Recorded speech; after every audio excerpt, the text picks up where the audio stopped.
Hello, everybody. This is Terry Nance. Welcome to the Armor Bearer Awakening. I just speak the life of God into you today, and I just believe that something good is going to happen to you today. If you enjoy the broadcast, be sure and subscribe. Also, if you're interested in our mentoring program, go to godsarmorbearer.com. If you would like to become a partner with us, we would love that. We need partners to help us to get this message as many places as we possibly can. And also, if you would like to host an Armor Bearer conference, you've been going on YouTube, you're watching the teaching, and you'd like to have me in, I'd love to come in and do a conference for you. So just fill out the information and send it to me. You know, I'm talking about, we talked yesterday about respecting, acceptance, and tolerance for your leader. I'm teaching from God's Armor Bearer devotional. You can get these online.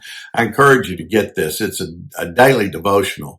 And we're talking about respect, acceptance, and tolerance. Now, I want to talk to you just right here. I listed some questions in this devotional, and I want to go over these with you today. Developing that heart and that spirit of an armor bearer. You have to examine your heart by asking yourself these following questions, because we are called to flow together. Hebrews 13:17, obey the leaders that are over you in the Lord and submit to their authority. Obey them so that they can give an account with joy and not with grief. It's unprofitable for you. This is the Holy Spirit speaking to us out of Hebrews 13:17. So if we're going to flow and submit, then we really got to keep ourselves judged. Look, I worked, I worked 27 years for 3 different pastors.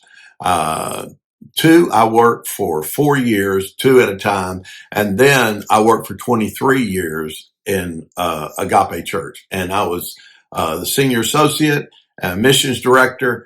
And so, our whole life depended on our ability to work with our leaders and to flow with our pastor. So here's some questions. Number 1, has God called me to serve this leader? You know, as an armor bearer, the spirit of an armor bearer really is that ability to serve someone else. You always have to keep that in your mind, that you're not here just to build your kingdom, your own little kingdom. No, you're here to serve. And you're to serve the vision of the house. You're to serve that man of God. So here's the thing. Has God called me to do this? You know, I was challenged. When I wrote The Armor Bearer, and next thing you know, that thing started going all over the world.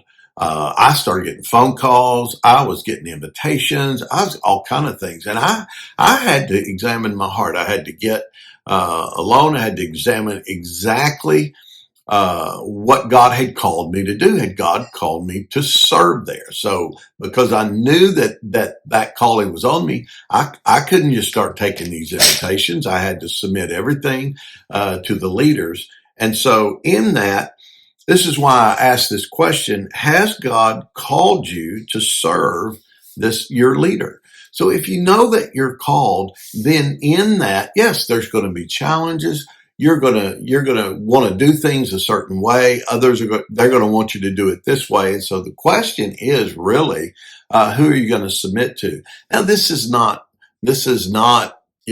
some ideal of you're totally giving away your right to anything, because take it into the natural world. Your boss, if they want it done a certain way, you're not to argue with them. You're to submit and flow with them. Good way to get fired if you don't. So I'm not trying to bring something into the church to make it hard on anybody. No, these are scriptures. The Bible is very clear that we are to flow.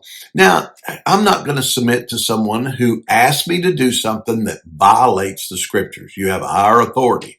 You don't do that. But here's number 2. What is the leader's goal? Is it the same as mine? Now, that's very important. What is the leader's goal? What is the vision that God has spoken into his heart?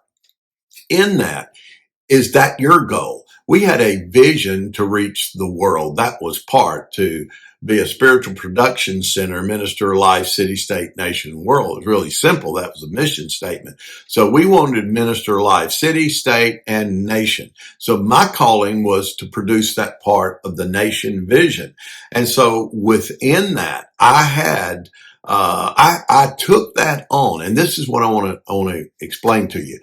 You're a visionary. If you're a department head and you're working as an armor bearer, I don't care where you're at, you carry that spirit of an armor bearer, but you are a visionary. I didn't need to go to the pastor to find out what do you want me to do in developing the missions department? No, I needed to hear from God and then present things to him so he could look over it and pray over it, he and his wife and others, and say, hey, let's implement this or let's do this or what. So the whole, the vision was to reach the world. That was my part, but I have to do it under the vision of the house, or there's going to be strife and contention. So his goal and my goal has to be the same. Now, how can two walk together unless they agree? Well, you're never going to agree on all the details. That's where people miss it. Well, bless God, I've had people tell me this. I'm not going to submit because how can two people walk together unless they agree? I just can't agree with him. Well, you're losing it. You're out in error because you don't act that way on the job. No, you don't act that way. Again, you'll get fired. You got to bring that spirit into the church as an armor bearer, carrying that spirit, knowing that his goal and your goal have to be the same. And it doesn't difference. It's what you're upset over is the method and not the goal.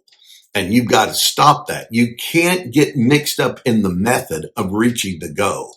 If he wants to do it a certain way or they want to do it this way, then you flow with it. Hey, you're his goal, you're the same, you're running together as partners in this ministry. And so you got to submit and you got to flow. So I hope I've helped you today with some things. But I just released the blessing of God over your life.